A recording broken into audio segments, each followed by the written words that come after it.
ओम नमः शिवाय।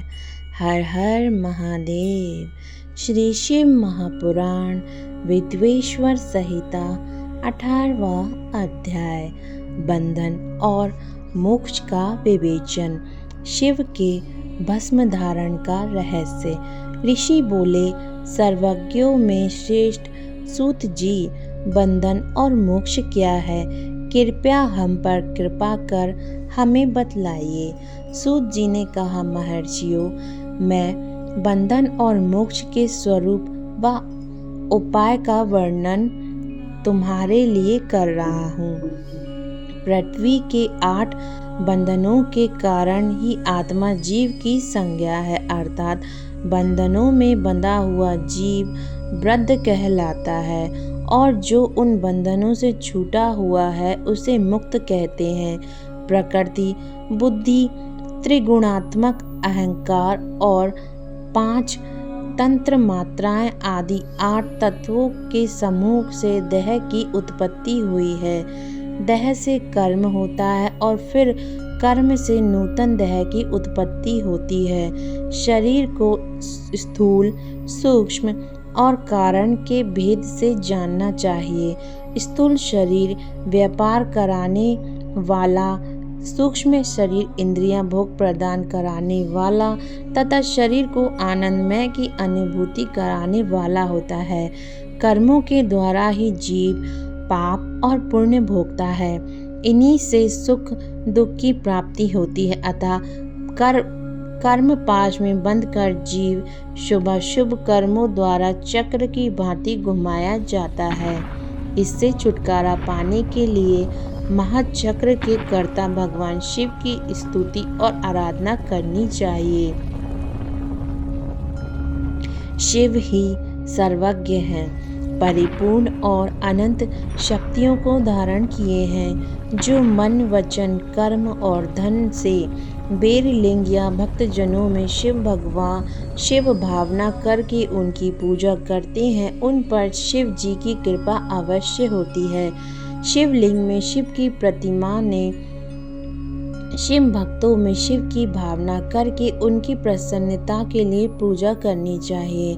पूजन शरीर, मन, वाणी और धन से कर सकते हैं। भगवान शिव पूजा करने वाले पर विशेष कृपा करते हैं और अपने लोक में निवास का सौभाग्य प्रदान कराते हैं। जब तंत्र मात्राएं वश में हो जाती हैं तब जीव जगदम्बा सहित शिव का सामीप्य प्राप्त कर लेता है। भगवान का प्रसाद प्राप्त होने पर बुद्धि वश में हो जाती है। सर्वज्ञता और तृप्ति शिव के ऐश्वर्य हैं। इन्हें पाकर मनुष्य की मुक्ति हो जाती है। इसलिए शिव की कृपा प्रसाद प्राप्त करने के लिए उन्हीं का पूजन करना चाहिए। शिव क्रिया, शिव तप, शिव जप, शिव मंत्र का जाप, शिव ज्ञान और शिव ध्यान प्रतिदिन प्रातः से रात को सोने समय तक, जन्म से मृत्यु तक करना चाहिए एवं मंत्रों और विभिन्न पुष्पों से शिव भगवान की पूजा करनी चाहिए।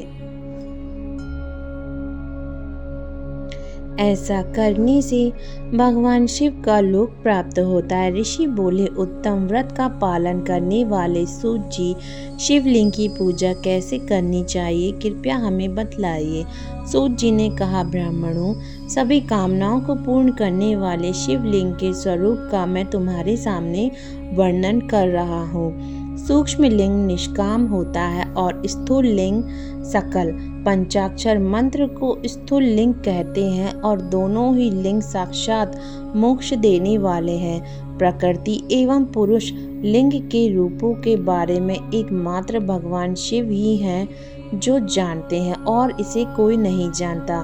पृथ्वी पर 5 लिंग हैं जिनका विवरण मैं तुम्हें सुनाता हूँ। पहला स्वयंभू शिवलिंग, दूसरा बिंदु लिंग, तीसरा प्रतिष्ठित लिंग, चौथा चर लिंग और 5वां गुरु लिंग। देवर्षियों की तपस्या से संतुष्ट हो उनके समीप प्रकट होने के लिए पृथ्वी के अंतर्गत बीज रूप में व्यक्त हुए भगवान शिव वृक्षों के अंकुर की भांति भूमि को भेद कर नादलिंग के रूप में व्यक्त हो जाते हैं। स्वतः प्रकट होने के कारण ही इनका नाम स्वयंभू लिंग है। इनकी आराधना करने से ज्ञान की वृद्धि होती है। सोने, चांदी, भूमि, वेदी पर हाथ से प्रणव मंत्र लिखकर भगवान शिव की प्रतिष्ठा और आवाहन करें तथा 16 उपचारों से इनकी पूजा करें। ऐसा करने से साधक को ऐश्वर्य की प्राप्ति होती है। देवताओं और ऋषियों ने आत्म सिद्धि के लिए पौरुष लिंग की स्थापना मंत्रों के उच्चारण द्वारा की है। यही प्रतिष्ठित लिंग कहलाता है। किसी ब्राह्मण अथवा राजा द्वारा मंत्र पूर्वक स्थापित किया गया लिंग भी प्रतिष्ठित लिंग कहलाता है, किंतु वह प्राकृतिक लिंग है। शक्तिशाली और नित्य होने वाला पौरुष लिंग तथा दुर्बल और अनित्य होने वाला प्रकृत लिंग कहलाता है। लिंग नाभि, जीभ, हृदय और मस्तक में विराजमान आध्यात्मिक लिंग को चर लिंग कहते हैं। पर्वत को पौरुष लिंग और भूतल को विद्वान प्रकृत लिंग मानते हैं। पौरुष लिंग समस्त ऐश्वर्य को प्रदान करने वाला है। प्राकृतिक लिंग धन प्रदान करने वाला है। चर लिंग में सबसे प्रथम रसलिंग ब्राह्मणों को अभिष्ट वस्तु प्रदान करने वाला है। सुवर्ण लिंग वैश्यों को धन, बाण लिंग क्षत्रियों को राज, सुंदर लिंग शूद्रों को महाशुद्धि प्रदान करने वाला है। बचपन, जवानी और बुढ़ापे में स्फटिकमय शिवलिंग का पूजन स्त्रियों को समस्त भोग प्रदान करने वाला है। समस्त पूजा कर्म गुरु के सहयोग से करें। इष्ट देव का अभिषेक करने के पश्चात अघनी के चावल की खीर तथा निवेद्य अर्पण करें। निर्वित मनुष्य को सूक्ष्म लिंग का पूजन विभूति के द्वारा करना चाहिए। विभूति लोक जनित, वेद जनित और शिव जनित 3 प्रकार की होती है। लोकागी जनित अर्थात लौकिक भस्म को शुद्धि के लिए रखें। मिट्टी, लकड़ी और लोहे के पात्रों की धान्य, तिल, वस्त्र आदि की भस्म से शुद्धि होती है। वेदों से जनित भस्म को वैदिक कर्म के अंत में धारण करना चाहिए। मूर्तिधारी शिव का मंत्र पढ़कर बेल की लकड़ी जलाएं। कपिला गाय के गोबर तथा शमी, पीपल, पलाश, बड़, अमरताल, ताश और बेल की लकड़ियों से अग्नि जलाएं। इसे शुद्ध भस्म माना जाता है।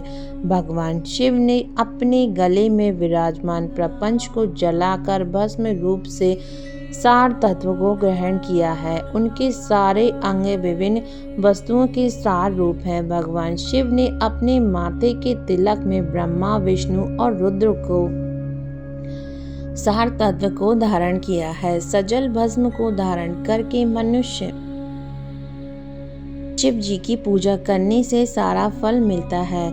शिव मंत्र से भस्म धारण कर श्रेष्ठी आश्रमी होता है। शिव की पूजन अर्चन करने वाले को अपवित्रता और सूतक नहीं लगता। गुरु शिष्य के राजस, तामस और तमोगुणों का नाश कर शिव का बोध कराता है। ऐसे गुरु के हाथ से भस्म धारण करनी चाहिए। जन्म और मरण सब भगवान शिव ने ही बनाए हैं। जो इनकी सेवा में ही अर्पित कर देता है वह बंधनों से मुक्त हो जाता है। स्थूल, सूक्ष्म और कारण को वश में कर लेने से मोक्ष प्राप्त होता है। जो शिव की पूजा में तत्पर हो, मौन रहे, सत्य तथा गुणों के युक्त हो, क्रिया जाप ताप करता रहे, उसे दिव्य ऐश्वर्य की प्राप्ति होती है तथा ज्ञान का उदय होता है। शिव भक्त यथा योग क्रिया एवं अनुष्ठान करे तथा धन का उपयोग कर शिव स्थान में निवास करे। भगवान शिव के महात्म्य का सभी के सामने प्रचार करे। शिव मंत्र के रहस्य को उनके अलावा और कोई नहीं जानता, इसलिए शिवलिंग का नित्य पूजन करे। ओम नमः शिवाय। हर हर महादेव। श्री शिव महापुराण 18वां अध्याय समाप्तम।